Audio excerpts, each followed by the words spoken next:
Pastor Steve just finished this really funny sermon series, this great sermon series called Ataraxia and the 7 Cardinal Virtues. It was so good. There was so much in those sermons. I couldn't keep up with it, and I was taking notes like crazy. And when it was time to figure out what would happen next, I had the brilliant idea, of course, we've got to do a summary sermon. We've got to do an application. There was just too much in that series to go, just to move on. Everything about love and hope and faith and prudence and temperance and fortitude and justice. We can't just go on. We got to do another sermon. And I'm sure this has happened to you when you've had a great idea to give your boss. A couple days later, I got the email that says, yes, that was a brilliant idea. You do it. So here I stand today with a sermon trying to put together Ataraxia and the 7 Cardinal Virtues. In summary, I'm not going to try and redo all those 7 sermons. They're online, and I really encourage you to go back and listen to those. But I had this idea. Let's say 2020 was a children's book. If 2020 was a children's book, it would absolutely be Alexander and the Terrible, Horrible, No Good, Very Bad Day. And if you were here, you would know that that was a really good title. Let me give you a recap of Alexander's day. He's about a 7-year-old boy, and when he woke up one morning, he had gum in his hair. He tripped over the skateboard. He dropped his sweater in the sink when it was full of water. His brothers got cool cars and the cereal, and all he got was cereal. In the carpool, he had to sit in that yucky middle seat where everybody else got a window seat. At school, his teacher didn't like his drawing or his singing or his counting. Who needs 16, right? And then his best friend, Paul, decides he's not his best friend anymore. Well, he was so glad, Alexander was so glad it was getting to be lunchtime because he needed that snack, that sugary snack that he saw everybody else had. But of course, on this terrible, horrible, no good, very bad day, who forgot to pack a sugary snack dessert for him but his mom? No sugar that day. On this terrible, horrible, bad, not good, blah kind of day, of course, they had to go to the dentist after school. And then they had to go shopping, and he got shoes that he didn't even like. And then he stubbed his toe and fell in the mud, and his brother made fun of him, and he started to cry, and his brother called him a crybaby, so he slugged his brother, and his mom only saw that. He got in trouble. They went home, and it was just a terrible, horrible, very bad, not good day. And so, of course, lima beans for dinner. And who likes lima beans? And the bath was too hot, and he got soap in his eyes, and it made him cry, and his brothers made fun of him for crying. Give a guy a break. And his marble went down the drain, and he had to wear his itchy pajamas, and his brother took his pillow, and the nightlight burned out, and the cat wouldn't sleep with him. But at least the day was over. And his mom, in all her mom wisdom, said, some days are just like that. What? You mean there's going to be more days like that? That's terrible advice, Mom. But that's all Mom could give him. Well, Alexander grew up, and I want to tell you a little bit about him. His favorite T-shirt said, life happens and then you die. He became an adult and got a job working at McDunkinbucks. They're laughing here if you can't hear them. He did the best he could, serving beverages all day long, but it didn't feel like much of a life. One morning he woke up and he realized it was going to be one of those terrible, horrible days. He was late. It was raining. He slipped. He got muddy. His supervisor yelled at him for being late and muddy. The coffee machine was sputtering. The drive-through was shorting out and he hated short things, and they ran out of blueberry scones, and his coworkers were cranky and the customers were tired, and he was hurrying and everybody was hurrying because everyone always hurries there, and nobody wanted to wait, and the credit card swiper wasn't swiping, and everybody was perturbed and disturbed, and Alexander felt like he was on a little boat that was taking on water more quickly than he could ever get rid of it. But then he saw that little group, that small group. They came in regularly, and Alexander had always noticed them. And there they were in line, and while everybody else was in chaos and hurrying and angry, they were not perturbed. They were chatting and calm. And when they came up to the counter and it was their turn, they said, "Hello, Alexander." They always remembered his name. And they said, "It looks like a crazy day. How are you?" He was shocked at the question, and he said, "I feel like a ship just taken on water." And one of the ladies said, "You're doing a great job." And tears burned in Alexander's eyes, but he blinked them away very carefully, and he thought, "What is this?" But they noticed. And one of the men put out his hand on Alexander's arm and said, "Son, you're doing a good job. Jesus loves you. We're going to pray for you." And so they stepped out of line, missing their chance. They let other people who were hurried and busy go on ahead of them. And they closed their eyes and bowed their heads. He couldn't hear what they were saying, but the other customers were yelling, and he had to keep going. And he would look up at them, and they would smile and give him a thumbs up. And they waited patiently till things died down. And then they came and got their drink order. And they were relaxed and happy. The drama of the day did not affect them. And when they finally ordered their drinks, they left him a nice tip. And they invited Alexander to their church. There was something about this little group, their peace and their kindness in the midst of chaos, that got Alexander's attention. So Sunday morning came, he looked the church up on their website and got the information and came to church, and he sat down, and there was this short lady speaking. He didn't like short people. They really don't have much to say, but she seemed thoughtful. And so he listened. And through her tears, she talked about brokenness, her brokenness, the church's brokenness, everyone's brokenness. And she said brokenness was like a ship that you're on, your life, that's full of holes, and it takes on more water than you know how to get rid of. And no matter how hard you try or how good your intentions, you know you're sinking. And then she said, and God sees it all. And Alexander thought, that's a terrible thought. If God sees it all, what does that mean for us? And then she went on to say, God sees it all, and that's good news. Because God is love. And when he sees us in trouble, his love gives sacrificially to help us and find us. He must respond to our need. Love doesn't mean ignoring the brokenness. Love doesn't mean sweeping things under the rug and pretending that everything is okay or that it doesn't matter, because it does matter, and you know it matters. When you've been hurt by someone's brokenness, or you're honest enough to know how your brokenness has hurt someone else, it matters, and things need to be made right. She went on to say, the love of God gave sacrificially. God sent his own heart, his very own son, Jesus, who became a human. And he lived on this life, and then on one truly terrible, horrible, no good, very bad day, Jesus, this perfect man and loving God, was nailed to a cross and died.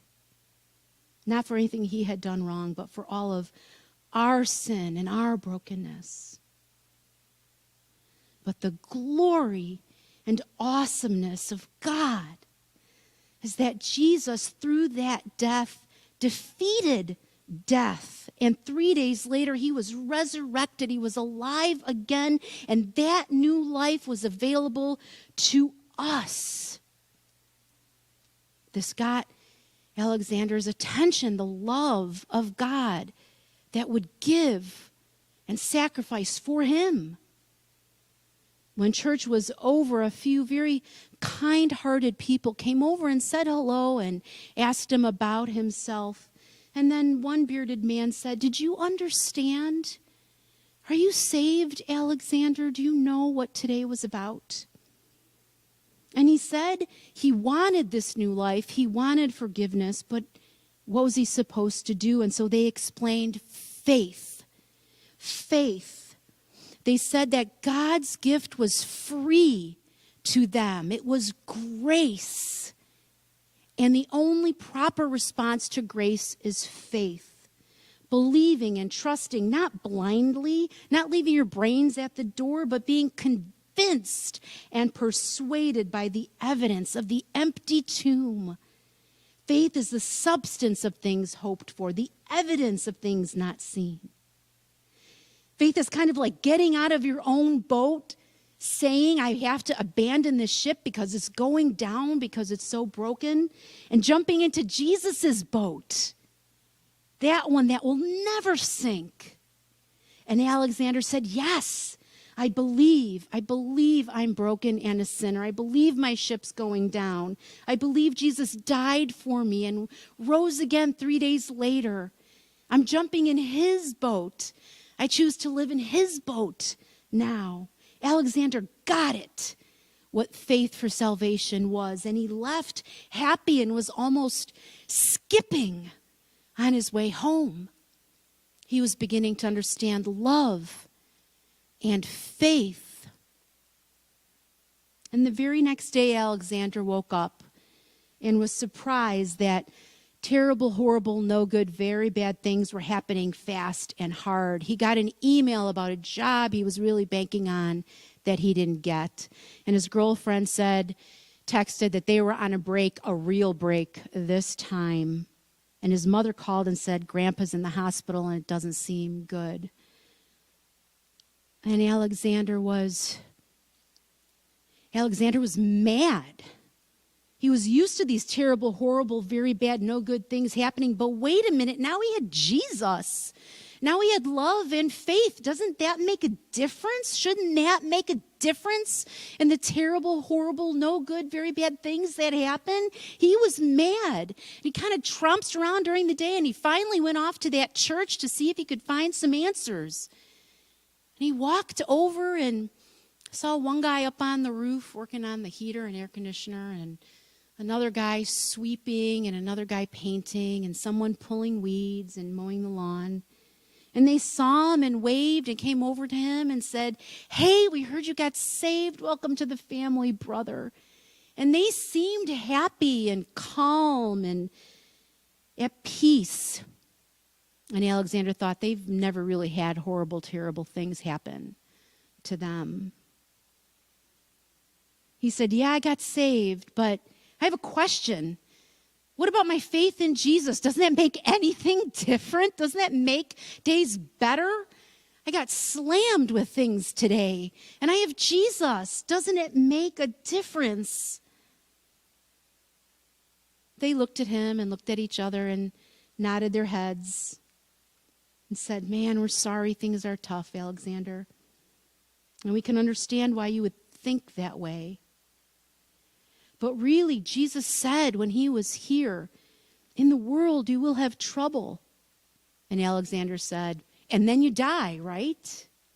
And then they said, "No. You see, Jesus came so we would have peace in him while the trouble's happening around us.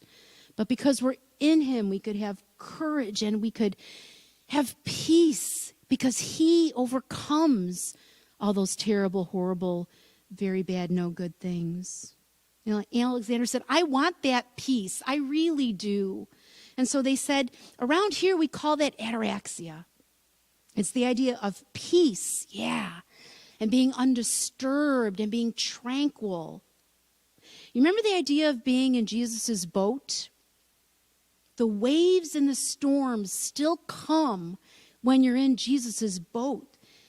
You feel them and you see them and you get splashed by them. But now in Jesus's boat, you can be sure you won't sink, even when those waves hit hard. The difference is now you get to keep your eyes on where Jesus is taking that boat. You can set your eyes on the destination that you're sure is coming. That's what Jesus did. He got through the terrible, horrible, very bad, but good Friday by setting his eyes on what was to come. We have hope. That's what hope is. Great unimaginable things that are coming for us. And nothing can take those away because they're anchored in God himself. They're not about us. They're about him and his character and his ways, and they're explained in his word. You see, faith is a substance of what we're sure of, but hope is the attitude and the action as we wait for that reality. Hope is the effort to live by what we believe is true. You know, our hope as Christians doesn't depend on our own power or resources because we would be in trouble. But it's based on God's limitless love and goodness, even when the waves are hitting. And it's real. It's all real. You have to hope in that. It's not muscling through every day, but an attitude that's so filled with heaven that earth is different. Jesus went through the terrible and transformed it, and he will do the same for us. And that's hope. Okay, hope. Love, faith, hope. He needed to think about things differently now. He has a new life. He is a new creation. He has the Holy Spirit. He has eternity, and it changes everything. And so maybe it really changes everything. The men asked Alexander about some of his difficulties, and Alexander told them. They prayed for him and encouraged him. One was going to go visit his grandfather with him. Another had some leads on some jobs. And they said, you've got to get into a small group or Bible study. You need more than Sunday mornings because there's so much to learn. Alexander went home, and even though all those things were real, a weight was off his shoulders. The next day, Alexander woke up, and a poster he had had on his wall for many years caught his eye. It said, life is hard, and then you die. And then they throw dirt on your face, and the worms eat you. Just be happy it happens in that order. Alexander said, I think it's time for me to take that poster down. There's more for me in life than thinking that way. I have the truth and life of Jesus. And now I have love and faith and hope. I've got to start thinking differently. He goes to church and goes to some Bible studies, gets into a small group, and he begins to hear these people, these ataraxic people, and they talked about how they use their money, and they talked about who they might date. One married couple was talking about becoming missionaries. They talked about how they related to their parents or their kids, and they even talked about what it meant to be a citizen of this country while we're really citizens of heaven. And Alexander really began seeing that changing his thinking was the guide to everything. And they were calling it prudence, decision-making strength in the face of uncertainty, wisdom, practical intelligence. And it wasn't about being timid or reckless or cautious, but it was about the ability to find good in every situation and choosing the right means of achieving it. It was the ability to govern and discipline yourself with the use of God's wisdom. And it would mean making a plan and getting counsel from people who thought rightly and checking to see if you're living your life on that right path. It meant really thinking about the meaning of life. And this made sense to Alexander. Now that he was in Jesus' boat, headed for glory, of course he needed to think about things differently and decide on things differently. Of course he did. Prudence, love, faith, hope, prudence. Things were beginning to click. He was beginning to get it. A few days later, Alexander realized he had developed some really terrible, horrible, not so good, very bad habits in his life. Now, you can't really blame him when all he had was terrible, horrible, very bad, no good days, and that's all his mom could give him. So he did what he could to get by and manage hunger and anger and loneliness and tiredness and boredom and no meaning of his life and day in, and he had nothing else. But now he did. And now he was realizing that these habits, they weren't good. And certainly God wouldn't want him to continue in them. But what could he do? All those nice people at church wouldn't get what he was saying. He went to church the next Sunday and finally realized that the smartest, funniest guy in the room, the senior pastor, if anyone could understand, if anyone who would be kind, maybe it was him. So after that sermon, he walked up to the pastor and he said, "I'm getting it. I get living loved. I get it, but I don't because..." And then Alexander closed his eyes and put his head down, and it just all came out. He just told him, he admitted all the brokenness. He broke out into a cold sweat, wondering what this pastor was going to say. And then he felt a hand on his shoulder. He opened his eyes and looked at the pastor and just was met with eyes of compassion. And the pastor said, "Because of your faith in Jesus, because of Jesus, there is therefore now no condemnation. None. You are forgiven because Jesus paid it all. I don't condemn you. God does not condemn you." And the freedom of living with no condemnation is strength to start building self-control, temperance, voluntary self-restraint. Because we are not condemned and we can say no to sin because we're not slaves to it anymore, we can now start practicing, and the Bible calls us to practice and strengthen self-control. And it's related to conscience, which it was happening in you, Alexander, and it's related to humility and meekness, which your confession showed. Self-control can actually be easy and even exhilarating, believe it or not, when the prize to be won is great.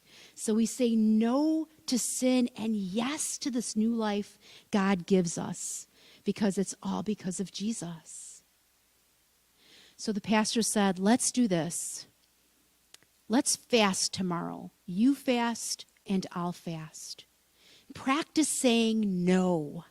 Practice self-control. Skip a few meals and pray at those times instead. And then let's talk on Tuesday morning." Alexander left feeling hugely relieved. He had to battle not condemning himself, but he started practicing fasting and gaining some self-control. He never realized that he could say no to himself because he never really had to before. But now he was getting it. Life was different. It wasn't just about him and going numb, but it was about Jesus and that life in the boat with Jesus and where Jesus was taking them. He didn't have to be numb anymore, not even to the pain or the anger or the loneliness. He was really alive, and he wasn't as scared of being really alive. Alexander was changing. He was optimistic. There was love and faith and hope and prudence and temperance. And he was getting it, and he was talking to church people, and he was learning how to live loved. He was even feeling happy because it wasn't about him and it was about Jesus. And he was reading his Bible and praying and figuring things out little by little. Bad things happened, but he felt like he was getting the tools, the virtues, that church called it. And he was more than keeping his head above water. It was great. And then a terrible, horrible, very bad, no good day happened to him. And everybody at the church and in the city and the state and the country and the world and even Australia, somewhere he dreamed of going, some germ or something was spreading around the world. Talk about terrible, horrible, no good day. It's probably short people. They're always to blame. He couldn't see his grandfather. His restaurant closed. Church wasn't meeting. He couldn't go to Bible study. Day after day, week after week, month after month. And then winter came. And the days got shorter. And Alexander hates short things. And then the holidays, and what was that going to be like? Thanksgiving and Christmas. What did God want them to do? Okay, God, you're helping us through bad things, but this is ridiculous. What was God expecting? Wasn't this too much? So Alexander went online and started listening to sermons from his church. And he began to hear story after story and Bible passage after Bible passage about God's faithfulness. And that through not just days and weeks and months and years, but centuries and millennia, God, from the very beginning, had been faithful and never stopped saying yes to his promises. He never gave up, never, ever, ever gave up on his people. And Alexander started to get it, that maybe growing up and being a real adult and maturing even in this faith of his was about fortitude, brave endurance, the courage to persevere, the courage to keep going with love and faith and hope and prudence and temperance, and now fortitude.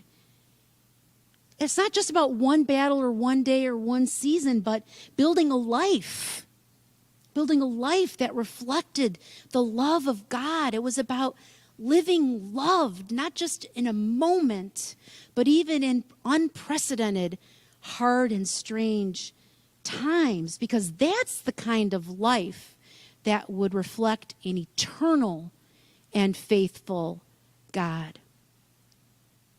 It made sense. Love, faith, hope, prudence, temperance, fortitude.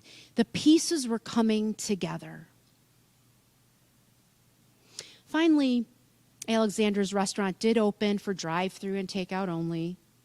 And they had opened another drive-through lane, and Alexander was promoted. He was now supervisor of the 2 drive-through lanes, and he was pretty excited about that. But then he saw, to his chagrin and dismay of everyone, that somehow, for some reason, they hired a new person in the midst of the chaos who was too short for the cash register, and too short for the coffee machine, and even too short to take out the garbage. And so they put this too short person in the drive-through lane. And Alexander didn't like short people. And he heard people murmuring, short people have no reason to live. What is this guy doing here? And he saw the guy being short and really struggling at the drive-through window. And he heard the short guy, his name was Randy, and he was just muttering, what a terrible, horrible, no good day. And Alexander really heard it. and really saw it. Randy was more than someone who was just short. Randy was someone who was more than just the limitations that everyone saw. And Alexander knew he had something he was supposed to do about this. And so he called some of his friends from church and said, go to the second drive-through and pray for that guy and encourage that guy. And they lined up. They were kind to Randy and smiled. And even when Randy poured and spilled the drinks and got things wrong, they smiled and were kind. Alexander was watching, but he knew it wasn't enough. When it was time to split the tips at the end of the shift, he saw the other coworkers saying, he doesn't deserve it. So Alexander would give his share to Randy. But Alexander realized he needed to do something to equalize or tilt things for Randy's benefit. And so he had an idea, and he called some of those guys at church. He told them his idea, and they helped him come up with a plan. And he went to Home Nardlo's, and with his savings that he had left, bought the tools and the materials. No going to Australia now. And he built this contraption, this step. And he went to work the next day on his own time and built it and put it in for Randy. And when Randy got there, he used the step. And Randy did well. Justice and love had made things right for Randy. At the end of the shift, Alexander had to say honestly, Randy, it was crazy here today, but you did a great job. And Randy got tears in his eyes, but quickly blinked them away, but Alexander saw them. And Alexander put his hand on his elbow and said, Randy, you can be a new man. Jesus loves you. So do I. Why don't you come to our church? Randy was curious but very willing. As Alexander left his shift that day, he thought about the book of his life, Alexander and that terrible, horrible, no good day. And he decided he wanted to write a new book. And it was called Ataraxia, from the wonderful, awesome, faithful, everlasting God, a book written for everyone. The end. Thanks for listening to our simple story of a summary of ataraxia and the 7 virtues. I apologize profusely for the craziness and the technical difficulties. Thanks for persevering with us through those. But I hope you saw yourself somewhere in that story, whether you're curious about God, Jesus, and the Bible, or whether you're trying to figure out your path and what to do when the waves hit you, or whether you're part of the church and you're wondering how to live out that love, that ataraxia for all to see. If you have any questions, listen to those great sermons that Pastor Steve had done. They're all on YouTube. Or contact us via email. We've got a great church and a great group of people, a great senior pastor, great elders who are figuring it out week by week. Here is our Life is Chaotic, so really pay attention to your e-news. But as we do end every single week, don't forget as you go through your week that we have a great God who is with us every step that we take. So, live loved. Hope to see you on Coffee Connect. Happy Thanksgiving.